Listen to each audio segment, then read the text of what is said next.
Assalamualaikum warahmatullahi wabarakatuh. Perkenalkan, saya Maria Natalia Tuku dengan NIM 2377957.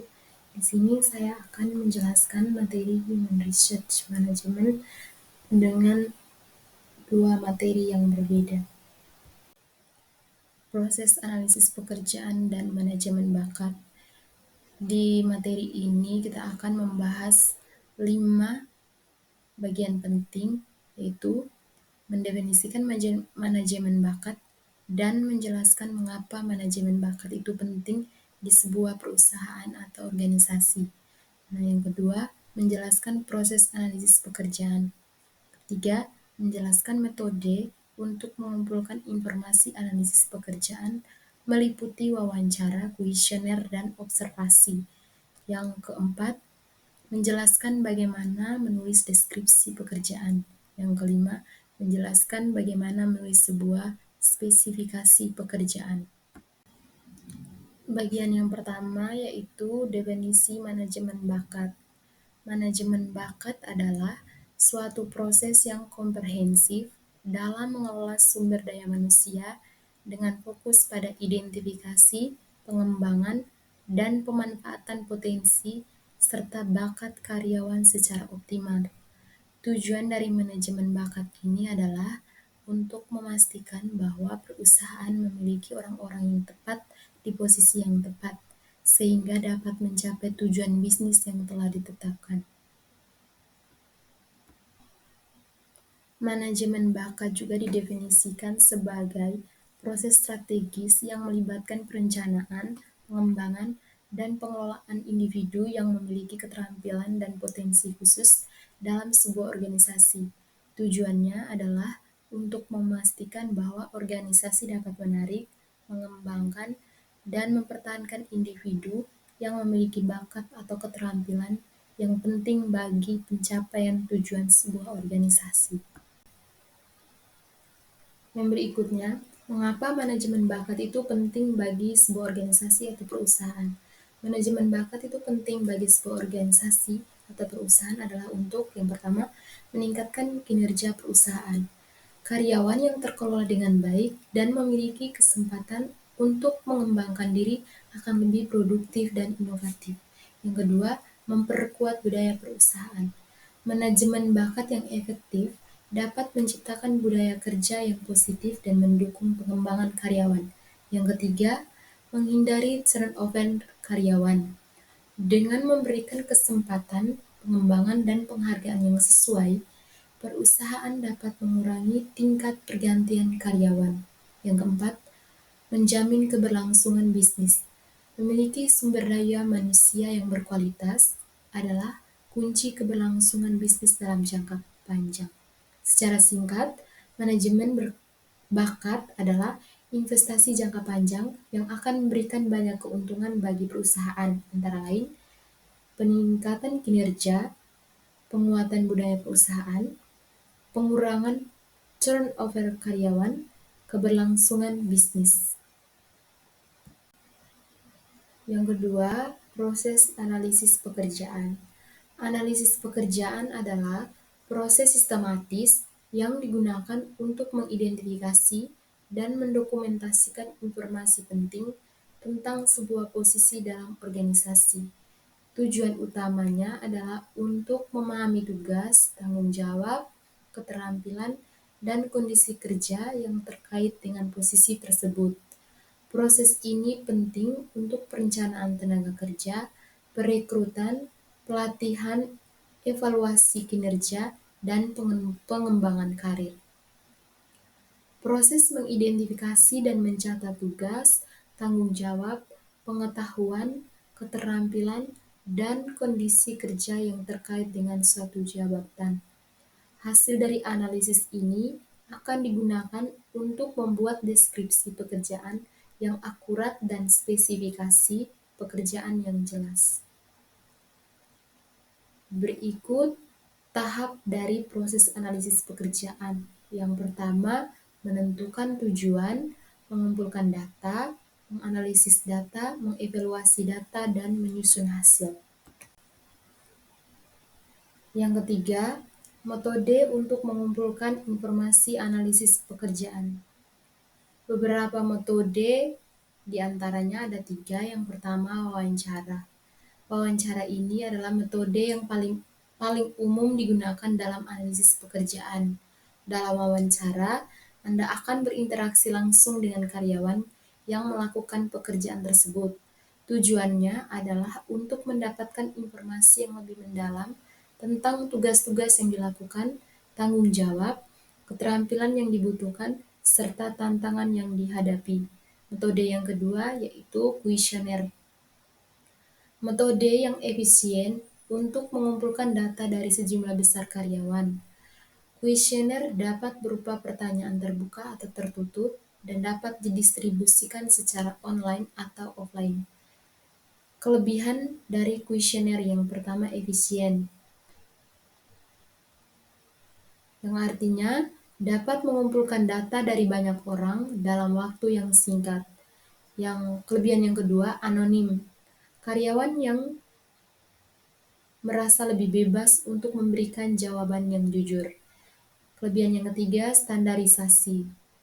Pertanyaan yang sama diajukan kepada semua responden atau karyawan. Metode yang ketiga yaitu observasi. Observasi adalah metode yang melibatkan pengamatan langsung terhadap karyawan saat mereka melakukan pekerjaan. Metode ini sangat berguna untuk memahami konteks pekerjaan dan tugas-tugas yang tidak selalu terdokumentasikan.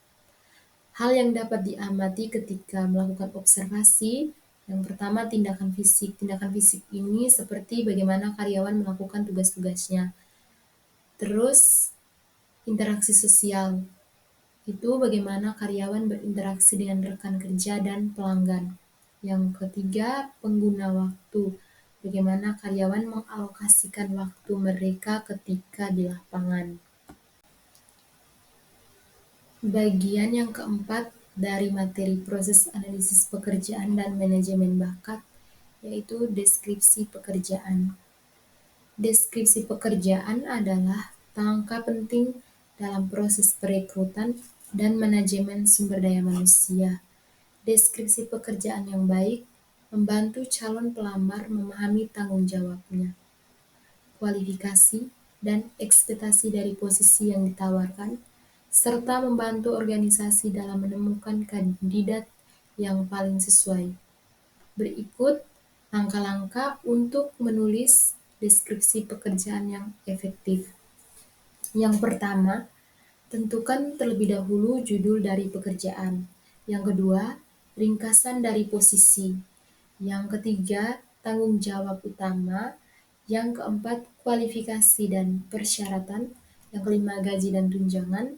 Yang keenam, cara melamar dan informasi lainnya. Yang terakhir, spesifikasi pekerjaan. Spesifikasi pekerjaan adalah dokumen yang berisi rincian persyaratan, kualifikasi, dan kompetensi yang dibutuhkan seseorang untuk dapat menjalankan suatu jabatan secara efektif. Dokumen ini melengkapi deskripsi pekerjaan yang lebih fokus pada tugas dan tanggung jawab. Di bawah ini adalah tahap ketika di mana seorang pelamar akan melamar di sebuah perusahaan. Yang pertama, kualifikasi dasar atau pendidikan. Yang kedua, keterampilan dan kemampuan. Yang ketiga, pengalaman kerja. Karena ketiga ini akan sangat dibutuhkan ketika seorang pelamar akan melamar di sebuah perusahaan dan perusahaan tersebut akan melihat latar belakang dari calon pelamar karena akan menentukan masa depan si karyawan ini. Berikutnya kita akan lanjut ke chapter yang kelima dari materi Human Research Management, yaitu perencanaan personal dan perekrutan. Nah, di sini kita akan membahas 6 subbab penting. Yang pertama, menjelaskan teknik-teknik utama yang digunakan dalam perencanaan dan peramalan pekerjaan. Yang kedua, menjelaskan dan memberi contoh perlunya perekrutan yang efektif. Yang ketiga, mendeskripsikan sumber utama kandidat internal. Yang keempat, menyebutkan dan mendiskusikan sumber kandidat luar. Yang kelima, menjelaskan cara merekrut angkatan kerja yang lebih beragam. Yang keenam, mendiskusikan pedoman praktis untuk mendapatkan informasi aplikasi. Nah, kita langsung ke materi yang pertama, teknik-teknik utama yang digunakan dalam perencanaan dan peramalan. Sebelum itu, kita lihat definisi dari perencanaan dan peramalan kerja. Perencanaan dan peramalan kerja adalah proses penting dalam manajemen sumber daya manusia yang melibatkan prediksi kebutuhan tenaga kerja di masa depan dan merencanakan cara untuk memenuhi kebutuhan tersebut. Teknik-teknik ini membantu organisasi mengantisipasi perubahan dalam kebutuhan tenaga kerja dan memastikan bahwa mereka memiliki sumber daya manusia yang tepat untuk mencapai strategis. Definisi yang kedua, perencanaan dan peramalan pekerjaan adalah proses penting dalam manajemen sumber daya manusia untuk memastikan bahwa perusahaan memiliki jumlah dan jenis karyawan yang tepat untuk mencapai tujuan bisnis. Kita masih di teknik-teknik utama yang digunakan dalam perencanaan dan peramalan pekerjaan. Yang pertama, teknik yang pertama yaitu analisis jabatan. Tujuan dari analisis jabatan adalah untuk memahami secara detail tugas, tanggung jawab, dan persyaratan setiap jabatan. Caranya melakukan wawancara, observasi, dan analisis dokumen terkait. Manfaat dari analisis jabatan ini untuk mendapatkan informasi yang akurat untuk perencanaan kebutuhan tenaga kerja. Teknik yang kedua yaitu peramalan kuantitatif. Tujuan dari teknik yang kedua ini yaitu untuk memprediksi jumlah tenaga kerja yang dibutuhkan di masa depan. Di sini terdapat beberapa teknik dalam peramalan kuantitatif, yaitu analisis tren historis. Di sini kita menganalisis data historis tentang jumlah karyawan, tingkat turnover, dan pertumbuhan perusahaan. Dan yang kedua, rasio. Menggunakan rasio untuk variabel-variabel seperti produksi dan jumlah karyawan. Yang ketiga, regresi. Membangun model statistik untuk memprediksi variabel dependen, misalnya jumlah karyawan, dan berdasarkan variabel independen, misal volume produksi. Manfaat dari teknik peramalan kuantitatif ini adalah untuk mendapat perkiraan yang lebih objektif dan akurat tentang kebutuhan tenaga kerja. Teknik yang ketiga dari perencanaan dan peramalan pekerjaan adalah peramalan kualitatif. Tujuan dari teknik peramalan kualitatif ini adalah untuk mengidentifikasi jenis keterampilan dan kompetensi yang dibutuhkan di masa depan. Teknik atau cara yang digunakan dalam peramalan kualitatif yaitu yang pertama teknik Delphi, yaitu mengumpulkan pendapat dari para ahli untuk meramalkan perubahan teknologi, pasar, dan kebutuhan bisnis. Teknik yang kedua atau cara yang kedua yaitu skenario planning, yaitu membangun skenario masa depan yang berbeda untuk mengantisipasi berbagai kemungkinan. Yang ketiga, analisis SWOT, yaitu menganalisis kekuatan, kelemahan, peluang, dan ancaman perusahaan untuk mengidentifikasi kebutuhan tenaga kerja. Dan manfaat dari peramalan kualitatif ini adalah untuk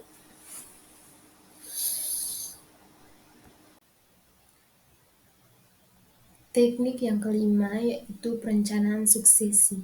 Tujuan dari teknik ini untuk mengidentifikasi dan mengembangkan calon pengganti untuk posisi-posisi kunci. Teknik atau cara dari perencanaan suksesi, yaitu assessment center, yaitu untuk mengevaluasi potensi kepemimpinan dan keterampilan manajerial calon pengganti. Teknik yang kedua yaitu coaching, memberikan coaching kepada calon pengganti untuk mengembangkan kemampuan mereka. Manfaat dari teknik perencanaan suksesi untuk memastikan kelangsungan dan kesiapan organisasi menghadapi perubahan kepemimpinan. Teknik yang keenam yaitu metode rasio. Teknik ini menggunakan rasio antara faktor-faktor tertentu, misalnya penjualan dan jumlah karyawan, untuk memperkirakan kebutuhan tenaga kerja. Metode yang digunakan yaitu mengidentifikasi rasio antara variabel terkait seperti jumlah penjualan per karyawan dan menerapkan rasio tersebut untuk memperkirakan kebutuhan karyawan di masa depan. Yang kedua, yaitu perekrutan yang efektif. Perekrutan yang efektif adalah proses yang memastikan bahwa organisasi dapat menarik, memilih, dan menempatkan kandidat yang tepat untuk posisi yang tersedia. Perekrutan yang baik tidak hanya membantu menemukan karyawan yang sesuai dengan keterampilan dan pengalaman yang dibutuhkan, tetapi juga mendukung budaya perusahaan dan tujuan strategis jangka panjang.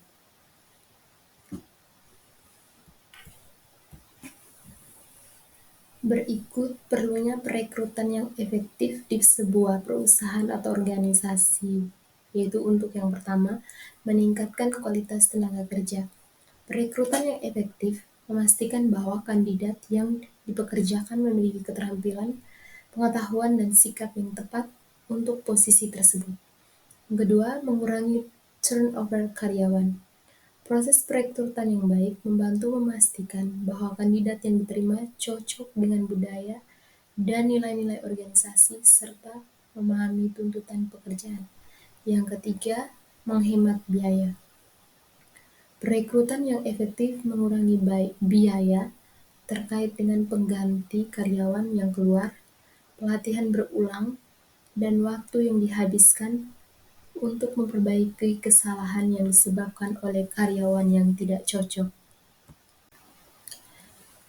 Yang berikutnya, contoh dari perekrutan yang efektif. Contoh yang pertama berkaitan dengan meningkatkan kualitas tenaga kerja.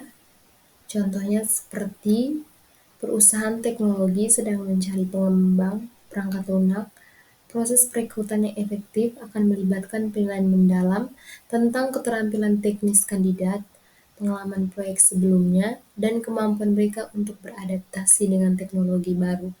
Contoh yang kedua masih berkaitan dengan mengurangi turnover karyawan, yaitu perusahaan retail yang menggunakan teknik perekrutan yang efektif, seperti wawancara berbasis kompetensi dan penilaian budaya, dapat mengidentifikasi kandidat yang tidak hanya memiliki keterampilan penjualan yang baik, tetapi juga berorientasi pada layanan pelanggan dan cocok dengan lingkungan kerja yang dinamis. Akibatnya, tingkat turnover di toko mereka dapat berkurang secara signifikan karena karyawan lebih puas dengan pekerjaan mereka. Dan contoh yang ketiga, berkaitan dengan penghematan biaya. Jika perusahaan konstruksi mencari insinyur proyek dan menggunakan proses seleksi yang teliti untuk memilih kandidat yang benar-benar memenuhi syarat, mereka dapat menghindari biaya tambahan yang terkait dengan pengganti dan pelatihan ulang yang sering terjadi jika karyawan tidak memenuhi harapan. Ini juga mengurangi waktu yang terbuang untuk mencari dan melatih pengganti. Yang selanjutnya adalah sumber utama kandidat internal. Definisi dari sumber utama kandidat internal adalah kandidat yang sudah berada di dalam organisasi dan dapat dipromosikan atau dipindahkan ke posisi yang baru. Menggunakan sumber internal untuk perekrutan memiliki banyak keuntungan, termasuk pemahaman yang mendalam tentang budaya perusahaan, pengalaman kerja yang relevan, dan pengurangan waktu dan biaya pelatihan. Berikut beberapa sumber utama kandidat internal. Yang pertama, database karyawan. Di dalam database karyawan ini meliputi profil karyawan. Seperti setiap perusahaan umumnya memiliki database yang berisi informasi lengkap tentang setiap karyawan, termasuk pengalaman kerja, prestasi, dan potensi pengembangan. Yang kedua, sistem penilaian kinerja. Data dan sistem penilaian kinerja dapat memberikan gambaran objektif tentang kinerja dan potensi karyawan. Yang ketiga, rencana pengembangan karir. Rencana pengembangan karir yang sudah disusun sebelumnya dapat menjadi petunjuk potensi promosi karyawan. Sumber utama kandidat internal yang kedua yaitu rekomendasi dari atasan langsung. Meliputi penilaian kinerja. Atasan langsung memiliki pemahaman yang mendalam tentang kinerja dan potensi bawahannya. Dan yang kedua, potensi pengembangan. Atasan dapat mengidentifikasi karyawan yang memiliki potensi untuk berkembang ke posisi yang lebih tinggi.